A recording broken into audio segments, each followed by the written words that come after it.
नमस्कार, आप देख रहे हैं सच पत्रिका न्यूज और मैं हूं बालकृष्ण शुक्ला।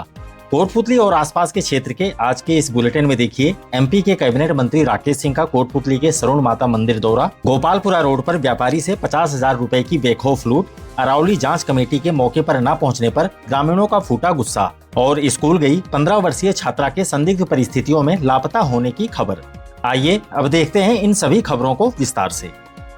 एमपी के कैबिनेट मंत्री राकेश सिंह अपनी पत्नी माला सिंह के साथ रविवार को कोटपुतली के सरुण माता मंदिर पहुंचे, जहां उन्होंने माता रानी के दरबार में विशेष पूजा अर्चना कर देश और प्रदेश में सुख समृद्धि और शांति की कामना की। मंदिर पहुंचने पर भाजपा नेता उदय सिंह तंवर, मंदिर कमेटी के अध्यक्ष अमर सिंह, पूर्व अध्यक्ष महावीर सिंह, सुबे सिंह, राजेंद्र सिंह, भूपेंद्र सिंह, रणवीर सिंह और पवन सिंह समेत कई ग्रामीणों ने उनका स्वागत किया। इस दौरान मंदिर परिसर में श्रद्धालुओं की सुविधाओं को बढ़ाने और नए निर्माण और विकास कार्यों को लेकर एक विस्तृत रूपरेखा पर गंभीर चर्चा हुई। आपको बता दें कि मंत्री राकेश सिंह द्वारा भोपाल से विशेष रूप से भेजी गई इंजीनियर्स की एक टीम पहले ही सरुण माता मंदिर क्षेत्र का बारीकी से निरीक्षण और नापजोख कर चुकी है, जिसके आधार पर ही मंदिर के कायाकल्प का मास्टर प्लान तैयार किया जा रहा है। मीडिया से सीधी बातचीत में मंत्री राकेश सिंह ने कहा कि यह एक प्राचीन और आस्था का बड़ा केंद्र है। यहाँ जो भी विकास कार्य होंगे वे माता रानी की कृपा और स्थानीय ग्रामीणों की पूर्ण सहमति से ही संपन्न किए जाएंगे। उन्होंने व्यक्तिगत स्तर पर भी इस पुनीत कार्य में पूरा सहयोग देने का संकल्प दोहराया। हालांकि जब दतिया उपचुनाव में भाजपा को मिली हार पर राजनीतिक सवाल पूछा गया तो मंत्री राकेश सिंह ने बेहद शालीनता से मंदिर परिसर की मर्यादा और पवित्रता का हवाला देते हुए राजनीतिक बयानबाजी से साफ इनकार कर दिया। इसके बाद मंत्री राकेश सिंह ने जयपुर ग्रामीण सांसद राव राजेंद्र सिंह से भी मुलाकात की और सरुण माता मंदिर के साथ साथ क्षेत्र के अन्य विकास मुद्दों पर गहन विचार विमर्श किया। अब आपको सुनाते हैं कि मीडिया से बातचीत के दौरान मंत्री राकेश सिंह ने क्या कुछ कहा।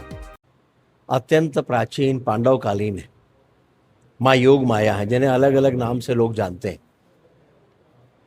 तो हम तो नमन करने के लिए आए हैं, प्रदेश और देश के सुख समृद्धि की कामना से आए हैं। यहाँ नयापन क्या होना है वो माँ की मर्जी से और जो स्थानीय जन है उनकी सहमति से ही होगा। सर, अभी हाल ही में दतिया चुनाव हुआ है, मंदिर में क्या दतिया चुनाव, फिर भी जब वहाँ पे अब अगली खबर बेखौफ बदमाशों की। शहर के गोपालपुरा रोड पर देर रात नकाबपोश बदमाशों ने दुस्साहस का परिचय देते हुए लूट की एक बड़ी वारदात को अंजाम दिया, जिससे पूरे व्यापारिक जगत में दहशत का माहौल व्याप्त है। मिली जानकारी के अनुसार स्थानीय व्यापारी नरेश गुप्ता बीती रात करीब 11:30 बजे अपनी दुकान बंद करके रोजाना की तरह अपने घर की ओर पैदल लौट रहे थे। जैसे ही वे गोपालपुरा रोड के सुनसान हिस्से में पहुंचे, अचानक एक तेज रफ्तार बोलेरो गाड़ी आई और उन्हें चारों तरफ से घेर लिया। बदमाशों ने व्यापारी नरेश गुप्ता के साथ जोर जबरदस्ती की और उनकी जेब में रखे करीब 50,000 रुपए नकद छीन लिए। व्यापारी ने जब इसका विरोध करने की कोशिश की तो बदमाशों ने उन्हें मारने की सीधी धमकी दी। घटना के तुरंत बाद वहां से गुजर रहे एक मोटरसाइकिल सवार ने हिम्मत दिखाई, पीड़ित व्यापारी से घटना की जानकारी ली और सुरक्षा की दृष्टि से उसे उसकी दुकान तक पहुंचाया।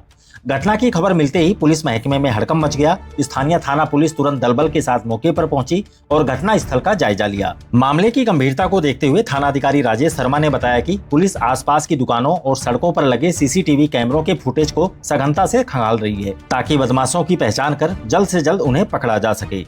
आइए अब आपको सुनाते हैं कि पीड़ित व्यापारी नरेश गुप्ता ने इस पूरी घटना पर क्या जानकारी दी। मेरी दुकान से घर जा रहा था 50,000 लेके, और ये गोपालपुरा रोड पे जहाँ पानी भरा है यहाँ पर एक बोलेरो गाड़ी आई और वहाँ रुकी और मेरे को रुकवाया, मेरे को पीटा और 50,000 रुपया लेकर और वो चले गए। फिर वो 2 राहगीर आए मोटरसाइकिल से और वो बोला क्या बात हो गई, वो आगे चले गए और मेरे को, मैं बोले अरे मेरे पीटे और लूट लिए, तो मुझे गाड़ी मेरी दुकान तक छोड़ दे, तो वो बिठाकर मेरे को दुकान तक छोड़ दे। दुकान पे आके और पुलिस को फ़ोन किया, पुलिस आई और रिपोर्ट लिख के और नाकाबंदी कराई गई और वो नहीं मिले। अगली खबर की बात करें तो अरावली पर्वतमाला को बचाने की जंग लड़ रहे कोटपुतली के ग्रामीणों का सब्र अब टूट चुका है और उनका गुस्सा चरम पर है। देश की सर्वोच्च अदालत यानी सुप्रीम कोर्ट के निर्देशों पर गठित अरावली पर्वत श्रृंखला की वास्तविक धरातलीय स्थिति की जाँच के लिए भेजी गई हाई लेवल कमेटी के रवैये से कोटपुतली और आसपास के ग्रामीण बेहद आहत और आक्रोशित हैं। दरअसल कमेटी का कोटपुतली क्षेत्र का दौरा कर स्थानीय प्रभावित लोगों से सीधा संवाद स्थापित करने का पूर्व निर्धारित कार्यक्रम था, लेकिन कमेटी मौके पर पहुंची ही नहीं। सामाजिक कार्यकर्ता राधेश्याम शुक्लावास ने बताया कि अल्ट्राटेक सीमेंट प्लांट और क्षेत्र में चल रही अन्य भारी खनन गतिविधियों से प्रभावित दर्जनों गांवों के ग्रामीण दिन भर कमेटी की बाट जोहते रहे। यहाँ तक कि जोधपुरा संघर्ष समिति के वह सदस्य भी टकटकी लगाए बैठे रहे जो पिछले 1340 दिनों से अरावली सुरक्षा के लिए अनिश्चितकालीन धरने पर बैठे हुए हैं। जोधपुरा संघर्ष समिति के सचिव कैलाश यादव और सामाजिक कार्यकर्ता नीलम आहूवालिया ने गंभीर आरोप लगाते हुए बताया कि हाई लेवल कमेटी कोटपुतली की प्रभावित पहाड़ियों, कथित अवैध क्रेशरों और खनन क्षेत्रों की जमीनी हकीकत का जायजा लेने के बजाय केवल नेशनल हाईवे स्थित एक लग्जरी होटल में ठहरी और वहीं से आगे के लिए रवाना हो गई। ग्रामीणों का स्पष्ट कहना है कि कुजोता से लेकर कांसली तक फैली 100 मीटर से भी ऊंची अरावली पहाड़ियों में हो रहे सीना चीरते अवैध खनन, भयंकर ब्लास्टिंग और पर्यावरण को हो रहे अपूरणीय नुकसान की सच्चाई को देखे बिना केवल वातानुकूलित कमरों में तैयार कागजी रिपोर्टों के आधार पर जांच पूरी नहीं मानी जा सकती। ग्रामीणों ने मांग की है कि कमेटी दोबारा समय तय करके धरातल पर पहुंचे। अब सुनिए इस पूरे गंभीर मामले पर सामाजिक कार्यकर्ता नीलम आहूवालिया ने क्या कुछ कहा। अरावली कमेटी के दौरे का आज तीसरा दिन है और हम लोग कल अलवर में पब्लिक हियरिंग के लिए भी थे। आज कोटपुतली और बहरौर और नीम का थाना में कमेटी ने फील्ड विजिट करनी थी और हम इनके साथ साथ थे देखने के लिए कि ये लोग क्या कर रहे हैं। एडमिनिस्ट्रेशन इनको ऐसी जगह लेकर जा रहा है और दिखा रहा है कि जो एक्चुअल जो प्रॉब्लम है वो कमेटी को दिखाई ही नहीं दे रही है। तो यहाँ पे जोधपुरा में इन लोगों को आना था अल्ट्राटेक सीमेंट प्लांट के ऑपरेशंस देखने के लिए। एक तो आज हमने सारा दिन में ऑब्जर्व किया है, एक ओवरलोड डंपर ट्रक हमें नहीं दिखा है, कोई क्रशिंग यूनिट्स नहीं चल रहे। यहाँ पे अल्ट्राटेक के भी ऑपरेशन सवेरे से बंद हैं। तो कमेटी देखेगी क्या? और यहाँ पे जहाँ पे कि संतुलित खनन नाम की कोई चिड़िया नहीं है, वो लोगों को बताना था, अपनी पीड़ा बतानी थी, तो कमेटी आई ही नहीं यहाँ पे। तो ये बिल्कुल गलत है। मतलब मुझे समझ नहीं आ रहा कि ये कमेटी किस टाइप का डिसीजन लेगी अगर वो जो अफेक्टेड कम्युनिटीज़ हैं उनको देखना ही नहीं चाहती। आज हमने सवेरे से उनके पीछे पढ़ पढ़ के उनको एक सिलिकोसिस अफेक्टेड पर्सन से हमने मिलाया, उनके घर लेके गए। कासावटी नदी कैसे स्टोन क्रशर्स की वजह से बिल्कुल एक पोल्यूटेड नाला बन गई है।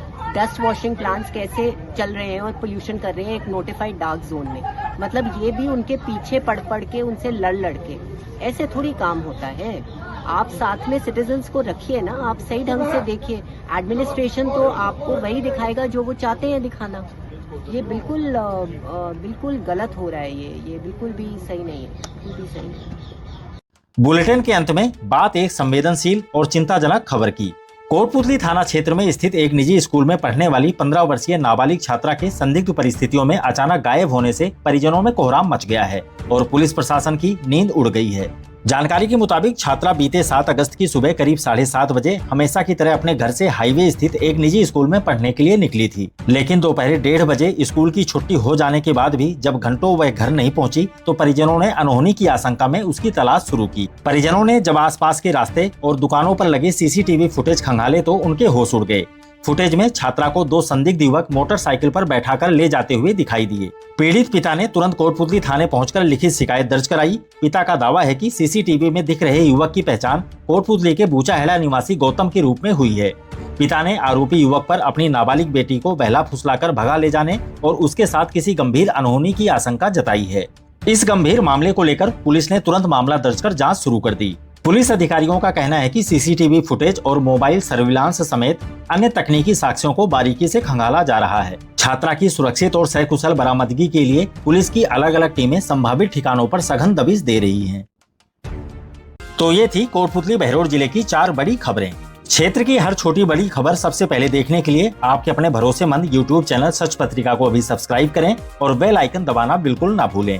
इसके साथ ही अपने क्षेत्र की समस्याओं और सुझावों को कमेंट बॉक्स में जरूर लिखें। फिलहाल आज के इस विशेष बुलेटिन में इतना ही। पूरी टीम के साथ मुझे दीजिए इजाजत। नमस्कार। न झुकेंगे न रुकेंगे, जहां सच छुपाया जाएगा वहीं से उठेगी ये आवाज। सच पत्रिका न्यूज, सबसे तेज, सच और सटीक